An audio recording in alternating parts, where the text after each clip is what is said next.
Delhi Capitals చేతిలో Chennai super Kings match ఓడిపోయింది, కానీ సిఎస్కే ఫ్యాన్స్ అంతా ఫుల్ హ్యాపీస్. ఎందుకంటే ధోని బ్యాటింగ్ వాళ్ళు చూశారు కాబట్టి. విశాఖపట్నంలో జరిగిన మ్యాచ్లో ఢిల్లీ 20 పరుగుల తేడాతో చెన్నైపై గెలిచింది.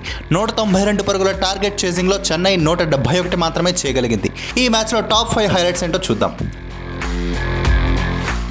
నంబర్ 1 ముఖేష్ కుమార్. మ్యాచ్ను పూర్తిగా ఢిల్లీ వైపు తిప్పినది ముఖేష్ కుమారే. ఎప్పుడో 14వ ఓవర్లో తొలిసారి బౌలింగ్కి వచ్చాడు. వరుసగా 2 బాల్స్లో 2 వికెట్లు తీశాడు.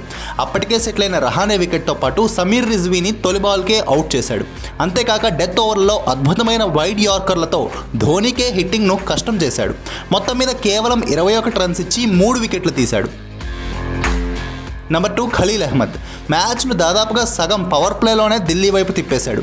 పవర్ ప్లేలో 3 ఓవర్లు వేశాడు. కేవలం 9 పరుగులే ఇచ్చి రుతురాజ్ గైక్వాడ్ ఫామ్లో ఉన్న రచిన్ రవీంద్ర వికెట్లు తీశాడు. తన స్వింగ్ బౌలింగ్తో అదరగొట్టాడు. Number 3 MS Dhoni. ముందే చెప్పుకున్నట్టు మ్యాచ్ ఓడిపోయిన సిఎస్కే ఫ్యాన్స్కు ఫుల్ హ్యాపీస్. ధోని 16 బాల్స్ ఆడి 37 స్కోర్ చేశాడు, నాట్అవుట్గా నిలిచాడు. అది కూడా తన ట్రేడ్ మార్క్ ధనాధన్ బ్యాటింగ్తో. తను క్రీజులోకి వచ్చేటప్పటికి మ్యాచ్ దాదాపుగా దూరం అయిపోయినా సరే తనదైన షాట్లు ఆడాడు. స్కోర్ చేసిన 37లో 4 4లు 3 6లు, అంటే 34 పరుగులు బౌండరీల రూపంలోనే. లైవ్లో చూసిన ఫ్యాన్స్కు ఫుల్ మీల్స్ అన్నమాట.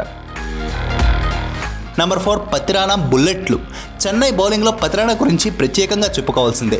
మిడిల్ ఓవర్లలో ఢిల్లీ జోరుకు బ్రేకులు వేశాడు. 15వ ఓవర్లో 150 కిలోమీటర్ల వేగంతో మార్ష్ స్టబ్స్ను 2 అద్భుతమైన యార్కర్లతో క్లీన్ బౌల్డ్ చేశాడు. Number 5 Pant comeback. Delhi Capitals 191 score చేయడానికి 3 ముఖ్య కారణం. ఓపెనర్లు Prithvi Shaw, David Warner, captain Rishabh Pant. ఓపెనర్లు అదిరిపోయే ఆరంభం ఇచ్చినా ఢిల్లీ మధ్యలో కాస్త గాడి తప్పింది. మళ్ళీ చివరిలో పంత్ తన ఓల్డ్ స్టైల్ అటాకింగ్తో రెచ్చిపోయాడు. కంబ్యాక్ ఇచ్చాక తొలి 50 సాధించాడు. చెన్నైపై గెలుపుతో ఢిల్లీ ఈ సీజన్లో బోణీ కొట్టింది. 2 పాయింట్లను ఖాతాలో వేసుకుంది.